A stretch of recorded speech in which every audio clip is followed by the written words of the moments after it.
Hey everyone, Manga Mike here. We're back with yet another video. So, quick housekeeping stuff really fast. I am working really hard on my one-shot. It's called The Great Horned Forest.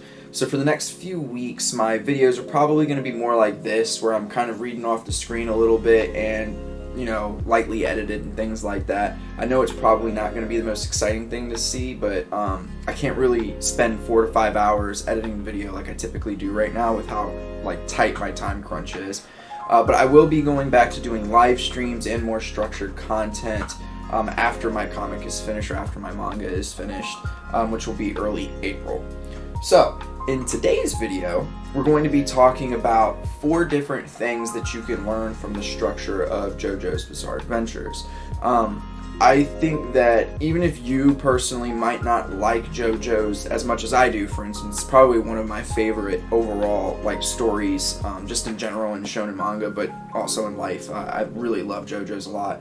I do think that there are some fundamental things that you can pull from JoJo's and kind of instill them within your own series, right? So I'm going to go over the 4 different things, and hopefully you learn something and can take something out of it as well. And if you haven't watched or read JoJo's, please do. It's definitely worth your time. So number 1, generational storytelling. There are other points that I make in other videos that talk about kind of the pitfalls of shonen manga.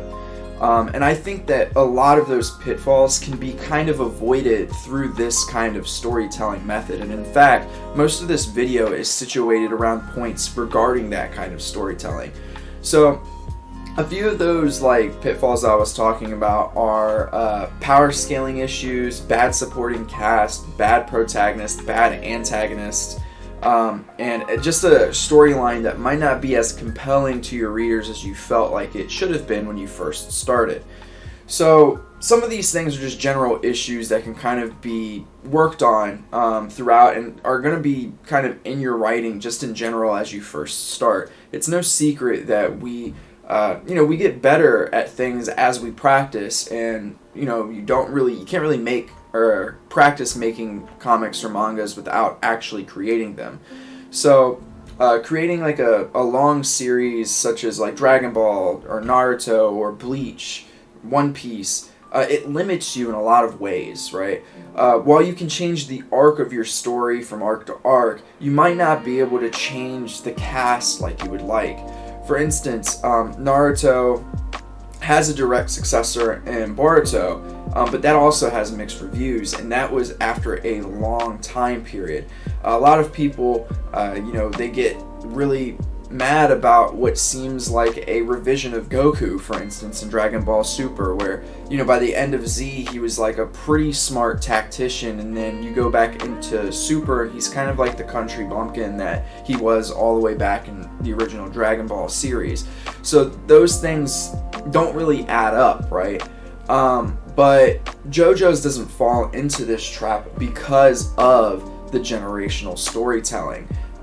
So if you're not aware, and again, as a person that's an avid lover of JoJo's Bizarre Adventures, Part 1 is horrible. Part 1 is, in my opinion, out of everything that I've watched, it's probably the worst part of any series that I have ever watched. I hated it. I thought the storyline sucked. I thought that the main character sucked. He was so bad that I had to go back and look up his name again because I couldn't even remember his name. Obviously, it's JoJo of some sort, but it was Jonathan. To be honest with you, I wasn't too compelled by Dio as a whole, as a villain. I mean, he was much better than Jonathan Joestar was as a character just in general, and he actually ends up being a pretty decent villain later on in Part 3, but spoiler alerts. But it's just the first part just is not good. So what does Araki do? He ends that story and picks up with a more relatable grandson of Jonathan Joestar and Joseph Joestar in Part 2. And then in Part 3, he moves on again to Jotaro. And Part 3, Jotaro is one of the most beloved characters in the series.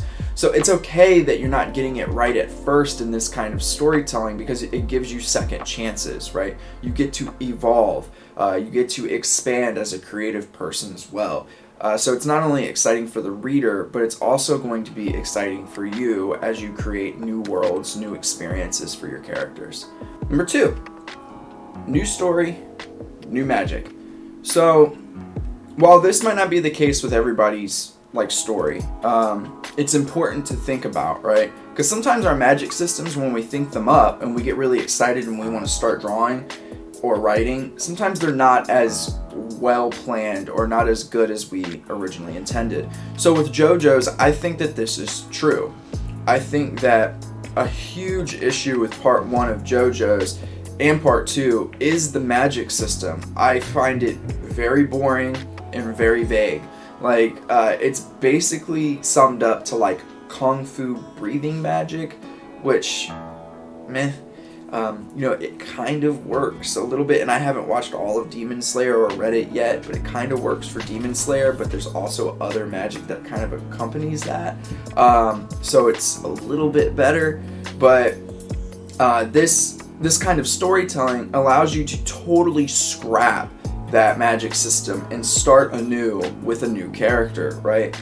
So in part 3, we follow the story of Jotaro, and Jotaro is one of the best and most loved characters in the entire JoJo's series, but the other reason I think why he's so popular, besides the fact that he just beats the crap out of everybody basically, is because of the introduction of stands. So basically a stand is a metaphysical form of your psyche in many ways, and it has powers that you as a regular human being do not. It creates this tension where you as a person are still extraordinarily vulnerable, unless you're Dio, for instance, but your stand can protect you and be powerful. So it raises the stakes of the person's body by still having the fragility while also having these extraordinarily strong features surrounding.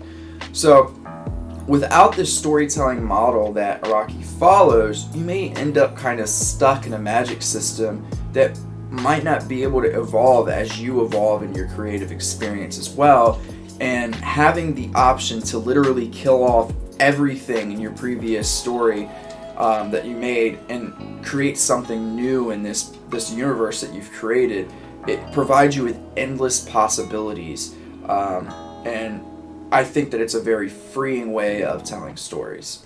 Alright, so feeling out your supporting cast is number 3. So one of the hardest parts of writing is creating a cast that feels important, relatable, and real. In JoJo's, the supporting cast is a huge strength as the parts go forward. So I would say part 1, not so much. Part 2, a little bit.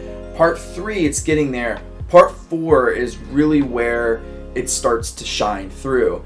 But I do want to talk a little bit about part 5 before I go into part 4. So I feel that it gets to this point in part 5 where the characters are so well thought out that they actually kind of all are the main character, the main cast, and Giorno at times takes a back seat.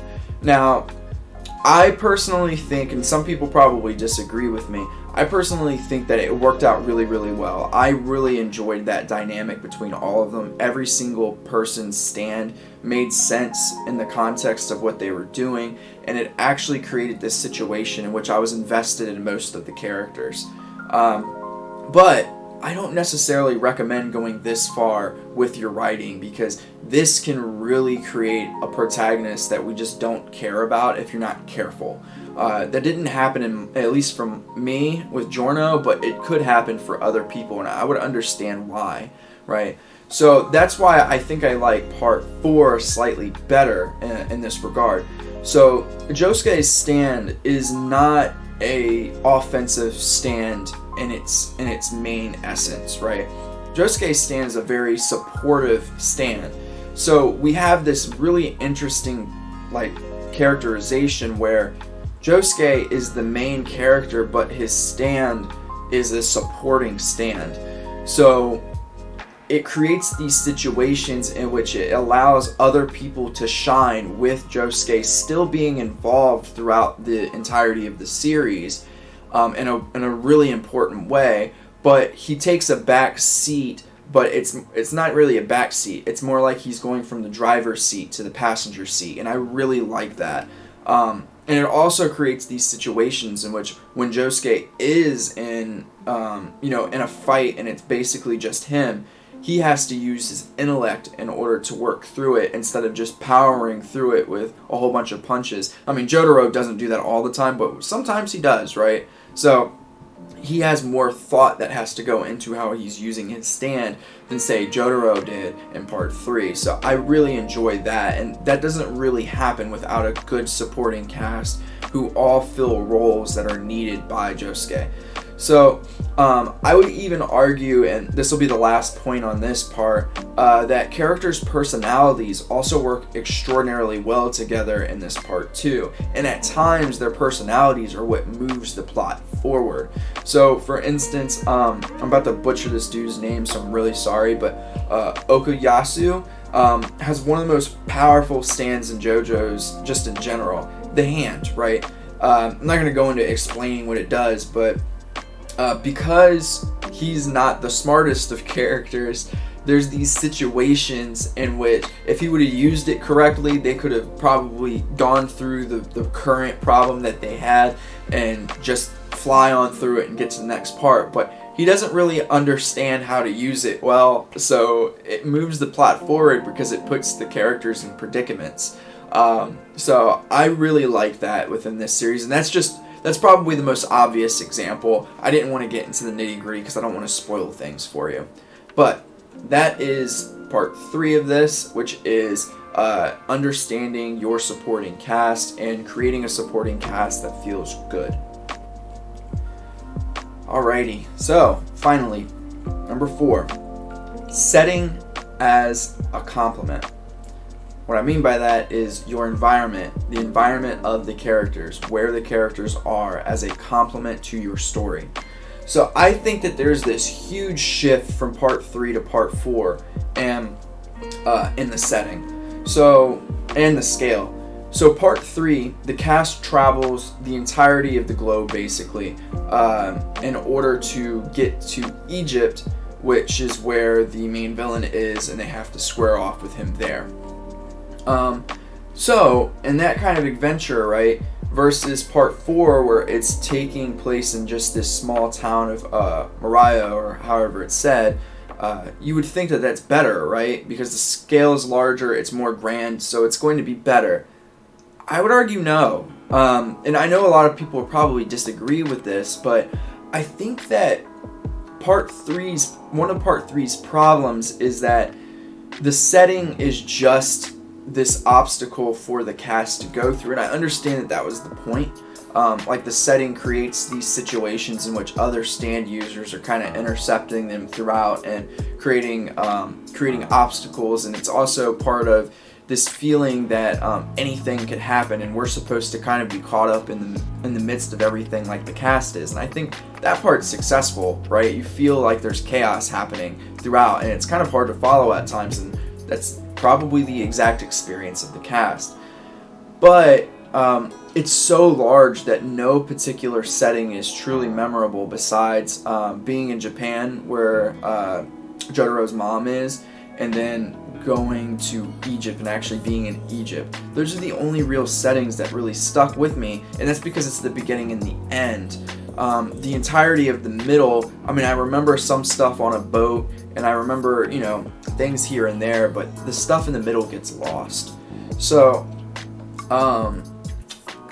so I think part 4, while a lot of people probably disagree with this, I like it better. It creates this situation in which we really feel like we're part of this town, and it also makes the stakes lower, right?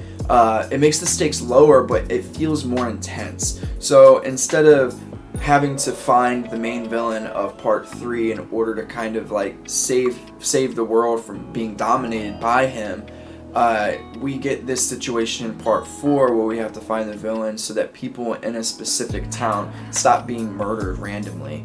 So I really think that it also isn't something that can happen without this generational storytelling that Araki has, that I think is fantastic.